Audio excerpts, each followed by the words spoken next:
আজকের গল্প উত্তরাধিকার। লিখেছেন সমজা দাস। পরিবেশনায় দিগন্তরেখা। ঘুমের মধ্যেই টের পেলেন সুবিনয়। টের পাওয়াটা যে খুব গভীর হলো তা নয় অবশ্য। একটা তরঙ্গ যেন, যাওয়া আসা, স্বচ্ছ চাদরের মতো, কুয়াশার মতো যন্ত্রণার ঢেউ বুকের বাঁদিক ঘেঁষে। কিছু একটা স্বপ্ন দেখছিলেন তিনি, খুব অস্পষ্ট। ছোট্ট তুতান হাঁটি হাঁটি পা পা, তুতান হাঁটে দেখে যা, ছন্দা গাইছে। ওর গানের গলা নেই।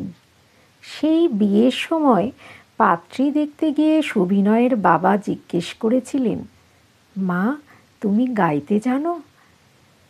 ছন্দার সেই অসহায় দৃষ্টি এখনো মনে পড়ে সুবিনয়ের।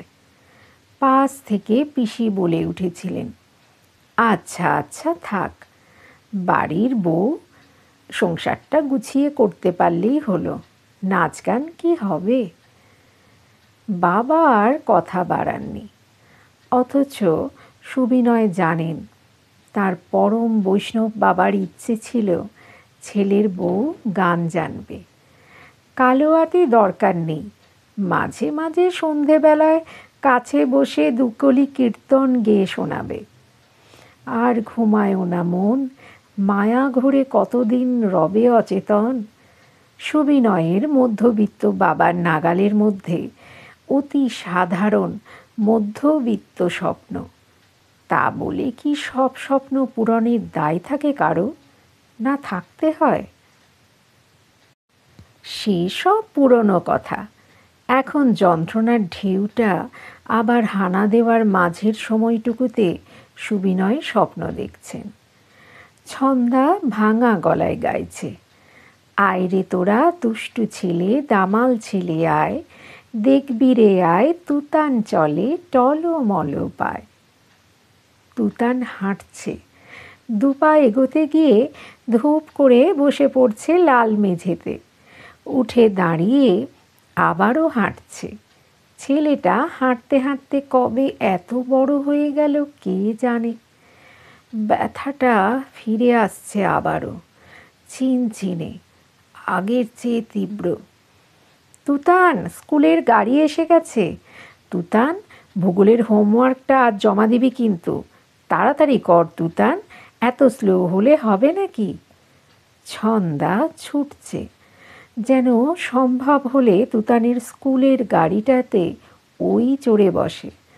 তুতানের হেলদোল নেই, একটা একটা করে পা ফেলছে, ওর পায়ে যেন কেউ 10 কেজির বাটকারা বেঁধে দিয়েছে। বাসে ওঠার মুখে ঘুরে তাকাচ্ছে তুতান। দুই চোখে কি অভিযোগ কে জানে। সুবিনয় জানেননি, ছন্দা জানতে চায়নি। ব্যথা, ব্যথা, তীব্র যন্ত্রণা। হাত বাড়িয়ে ছন্দাকে খুঁজেন সুবিনয়। নেই, থাকার কথাও নয়। গত বছর ছন্দা দীক্ষা নেওয়ার পর থেকেই শোয়ার ঘর আলাদা দুজনের। জেনারেল লাইনে পড়বি? সে কি রে, লোকে কি বলবে। 17 তুতান, রোগা তরতরে মুখখানা, কোমল সব জেটে গোফের রেখা, স্বপ্নালু চোখ, নরম ভীতু। কেমিস্ট্রি অনার্স নেব মা, ইঞ্জিনিয়ার ডাক্তার হওয়ার ইচ্ছে আমার নেই। অনেক দূর অবধি পড়ব, রিসার্চ করব। জয়েন্ট দিবি না? ছন্দা যেন অবাক হতেও ভুলে যান, হাঁ করে তাকিয়ে থাকেন ছেলের মুখের দিকে। প্লিজ মা, আমাকে জোর করো না। জোর? জোর করছি তোকে? সারাটা জীবন তোর পিছনে বৃথায় সময় নষ্ট করলাম বল। তোর বুটু দাদা, তিন্নি দিদি পাশের বাড়ির অঙ্কন অবধি জয়েন্টে চান্স পেয়ে ডাক্তারি ইঞ্জিনিয়ারিং পড়ছে। বুটু দাদা ক্যাম্পাস ইন্টারভিউতে চাকরিও পেয়ে গেছে। শুরুতেই বছরে 4 লাখের প্যাকেজ। বড় মামি ফোন করে সকলকে জানাচ্ছে বড় মুখ করে।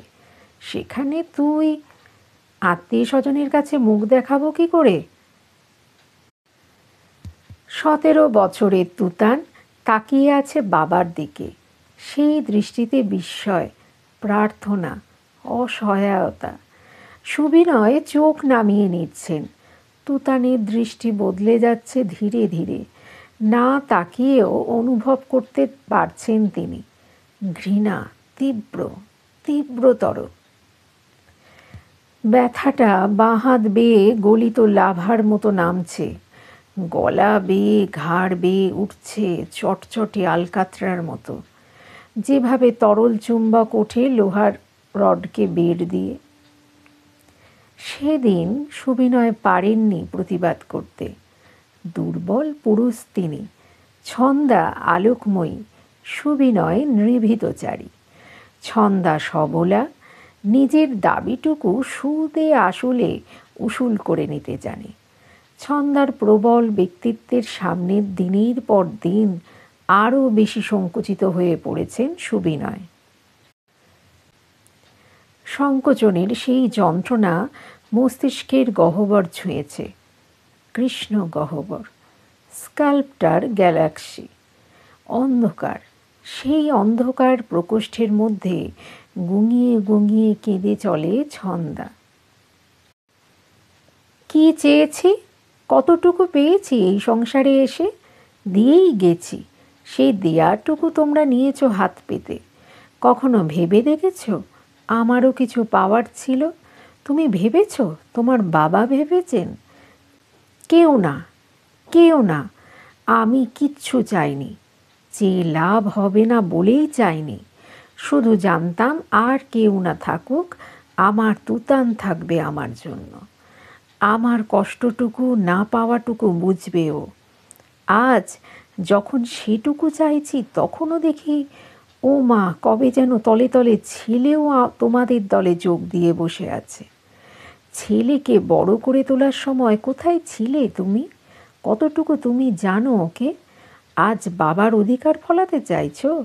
তুতান তোমাকে উকিল খাড়া করেছে না? আহ, কি যন্ত্রণা! ছন্দা, ছন্দা, এসব বলো না। কষ্ট হচ্ছে আমার। অধিকার? কিসের অধিকার?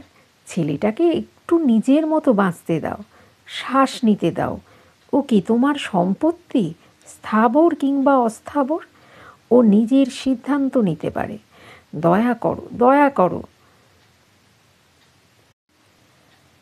Engineering college, electrical. বদলে গেছে তুতান। চুপচাপ কৈশোর থেকে এক লাফে বার্ধক্যে পৌঁছে যাওয়া তুতান। লাফ নাকি উড়ান? উড়ে চলেছে Tutan.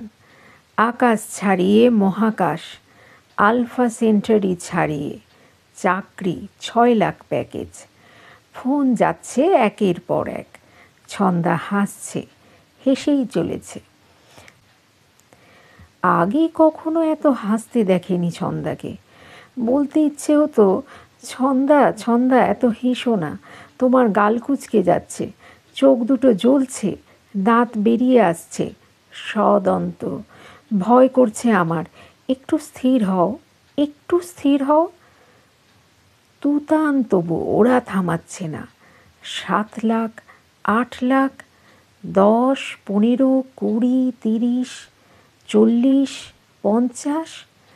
London, Canada, Germany, Boston. Dollar, pound, euro. ছন্দার হাসিও চওড়া হতে হতে ঢেকে ফেলছে সুবিনয়ের পৃথিবী। ঘর কেন সুবিনয় আরও সিঁধিয়ে যাচ্ছেন ঘরের নিভৃততম কোণে। দেওয়ালে আঁচড়াচ্ছেন। লোকের ভিতর ঢুকে যাচ্ছে সিমেন্ট বালি, রক্তক্ষরণ। শিরায় শিরায় সংবাহিত হয়ে পড়ছে বিষ, যন্ত্রণা। উফ! মা, আমি বিয়ে করেছি। স্টেলা মেক্সিকান মেয়ে, আমার সঙ্গে চাকরি করে। ছন্দা হাসছে, হাসার চেষ্টা করছে প্রাণপণ। সেই হাসিতে জোর পাচ্ছে না। কিন্তু সে আলোকময়ী। দুনিয়ার কাছে নিজেকে প্রমাণ করার সে কি মরিয়া চেষ্টা। আবারও ফোন যাচ্ছে। জানো তো তুতান না, হি হি হি, আরে না না, আমি আর ওর বাবাই তো বললাম রেজিস্ট্রি করে নে। ম্যারেজ সার্টিফিকেট থাকলে স্টিলারও এখানে আসার ভিসা পেতে সুবিধে হবে। মেক্সিকান মেয়ে, খুব সুন্দর, ছবি পাঠিয়েছে তো, ফ্যামিলি হোয়াটসঅ্যাপ গ্রুপে ফরওয়ার্ড করছি। আরে ও খুশি থাকলেই আমি খুশি। ক্রিসমাসের ছুটিতে একেবারে বউ নিয়ে আসবে, তখন গ্র্যান্ড রিসেপশন হবে। সুবিনয় নীরব শ্রোতা। ছন্দার অনুপস্থিতিতে লকারে ভেলভেট বাক্সে শায়িত তার মার বালাটায় হাত বোলান। এটা দিয়ে ছেলের বউকে আশীর্বাদ করবেন ভেবেছিলেন। আচ্ছা, স্টেলা কি গান গাইতে পারে? হঠাৎ এ কথা কেন মনে হয় কে জানে। সেই রাতে ছন্দাকে লুকিয়ে কাঁদতে দেখেছিলেন সুবিনয়। প্রথমবার জীবনে প্রথমবার অস্ত্র নামিয়ে রেখেছিল ছন্দ্রা তার আজীবনের প্রতিদ্বন্দ্বীর সামনে। সর্বশান্ত দেখাচ্ছিল ওকে, হাউ হাউ করে বালিশ আঁকড়ে কাঁদছিল। কষ্ট হচ্ছিল সুবিনয়েরও। বোঝাতে চেষ্টা করছিলেন ছন্দাকে, আমরা সবসময় কি চেয়েছি বলো? চেয়েছি তুতান সুখী হোক। আমরা যা যা পাইনি সব ও পাক। ওকে তুমি বড় করেছ, আজ ও যেখানে, তার সব ক্রেডিট তোমার। কিন্তু ভেবে দেখো, সারাটা জীবন ও তোমার মানে আমাদের মর্জি মতো বেঁচেছে।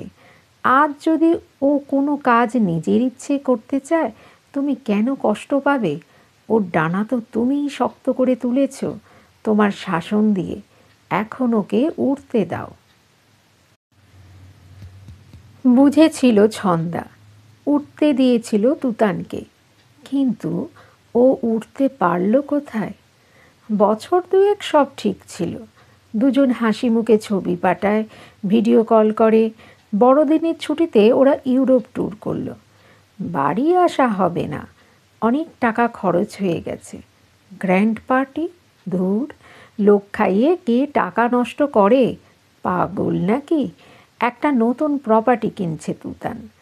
ক্যালেন্ডারে ছবির মতো দোতলা বাড়ি, সামনে লন, সুইমিং পুল, মিয়া বিবি, সঙ্গে একটা ছোট্ট লোমওয়ালা কুকুর। ওদের সুখী দাম্পত্যের ছবিতে ভরে যেতে লাগলো ফ্যামিলি হোয়াটসঅ্যাপ গ্রুপ। সুখের লাইভ বিজ্ঞাপন। ছন্দার চোখ দুটো আজকাল চকচক করে, দেখতে পান সুবিনয়। জানিস তুতান, তিন্নি বলেছে দাদা বৌদিকে ওদের কাছে ক্যালিফোর্নিয়া বেড়াতে নিয়ে যাবে। জানিস, বুটু তো এখন কলকাতাতেই চাকরি করছে, বিয়ে থা করেনি। ভালোই হয়েছে, তোর জেঠু জেঠির তো বয়স হলো, ছেলেটা কাছে থাকে নিশ্চিন্ত। মা, একটা কথা, আমাদের পাশের বাড়িটা বিক্রি হয়ে গেল জানিস। অঙ্কন এসেছিল তো, বাবা মাকে সাউথের দিকে বিশাল ফ্ল্যাট কিনে দিয়েছে। দাম কত জানিস? 2 কোটি। ওর বাবাকে বলেছে এই ভূতের বাড়িতে বুড়ো বুড়ি থাকে, লোকে আমাকেই বা কী বলবে। এখন ফ্ল্যাটে থাকো আরামসে, 24 ঘন্টার সিকিউরিটি, সারাক্ষণ জল, জেনারেটর, বয়স্কদের জন্য পার্ক। ছন্দা বলে চলে। ফোনের ওপারে তুতানের উসখুস টের পান সুবিনয়। মা, একটা কথা বলার ছিল। ছন্দা শোনে না বা শুনতে চায় না। আচ্ছা শোন না, জানিস তিন্নি না ওর মাকে একটা বিদেশি ফোন কিনে পাঠিয়েছে। কত দাম হবে বলতো? মা, আমার কথাটা শোনো প্লিজ। এবারে যেন কতকটা মরিয়া হয়ে চেঁচিয়ে ওঠে তুতান। ছন্দা থমকে চুপ করে যায়। স্টেলা আর আমি আলাদা হয়ে যাব ঠিক করেছি। আলাদা মানে? আলাদা মানে ডিভোর্স। তবে কোনো আইনি ঝামেলায় যাচ্ছি না, মিউচুয়ালি আলাদা হচ্ছি। এসব কি বলছিস তুতান? স্খলিত কণ্ঠে জিজ্ঞেস করে ছন্দা। ওর দোষ নেই মা, ও সন্তান চায়, চাওয়াই স্বাভাবিক। আমি চাই না, এটা আমার সমস্যা। আমাদের নতুন বাড়িটা ওকে দিয়ে দিচ্ছি খোরপোশ বাবদ। বাড়ি দিয়ে দিবি? তুই কি পাগল? চিৎকার করে প্রায় কেঁদে ওঠে ছন্দা। যদি কোনো সমস্যা থাকে ডাক্তার দেখা তুতান, আজকাল কত রকম চিকিৎসা বেরিয়েছে। ফোনের অপর প্রান্তে চুপ করে থাকে তুতান। ছন্দা একাই বলেই চলে। সুবিনয় এসে ফোনটা ছন্দার হাত থেকে নেন। স্পিকারে সব শুনেছেন তিনি। এবারে জিজ্ঞাসা করেন, তুই কি চাস তুতান? আমাকে বল, তুই যা চাস তাই হবে।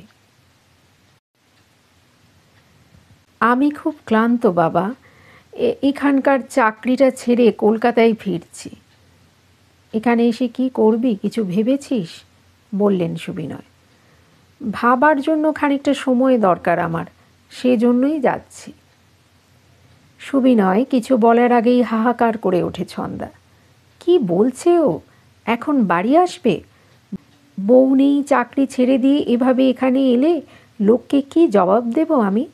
না, ওকে এখন আসতে বারণ করো। তুতান চুপ করে থাকে, সুবিনয় চুপ করে থাকেন। দুজনে নীরবতার মধ্য দিয়ে কোটি কোটি অনুচ্চারিত শব্দের ঢেউ বয়ে যায়। সুবিনয় সেই 17 বছর বয়সী তুতানের চোখ দুটো দেখতে পান। সে দাঁড়ালে না তুমি? অশান্তির এত ভয় তোমার? মাকে ভয় পাই না আমি, জেনে রেখো।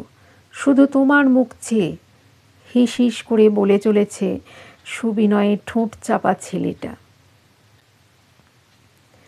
নাকি সত্যি সত্যি বলছে না? সবটাই কি কল্পনা? বুঝতে পারছেন না সুবিনয়। মাথার ভিতরটা ধোঁয়া ধোঁয়া। কত নিযুত কোটি আলোকবর্ষ দূর থেকে ভেসে আসছে তুতানের কণ্ঠস্বর। এই জন্য বাচ্চা চাই না আমি, ভয় পাই। তোমারই তো রক্ত আমার শরীরে। এখন গভীর রাত। যন্ত্রণাটা সারা শরীর জুড়ে ছড়িয়ে পড়েছে। আঁধার নেমে আসছে সুবিনয়ের চোখের সামনে। তার শ্রাদ্ধ শান্তির জন্য তুতানকে কলকাতায় ফিরতেই হবে। ছন্দা কিছুতেই ওকে আটকাতে পারবে না। এবার না, কোনো দিনও নয়। একবার অন্তত জিতে গেছেন তিনি। সন্তানের জন্য রেখে যাচ্ছেন জয়ের উত্তরাধিকার। বিশ্বাসের বীজ শিকলি কেটে গেছে, বাকিটুকু ঠিক খুঁজে নিতে পারবে তুতান। ব্যথার মধ্যেই হাসেন সুবিনয়, হেসেই চলেন। সকালে ছন্দা যখন সুবিনয়ের প্রাণহীন দেহটা আবিষ্কার করে, তখনও তার ঠোঁটের কোণে লেগে আছে এক চিলতে হাসি।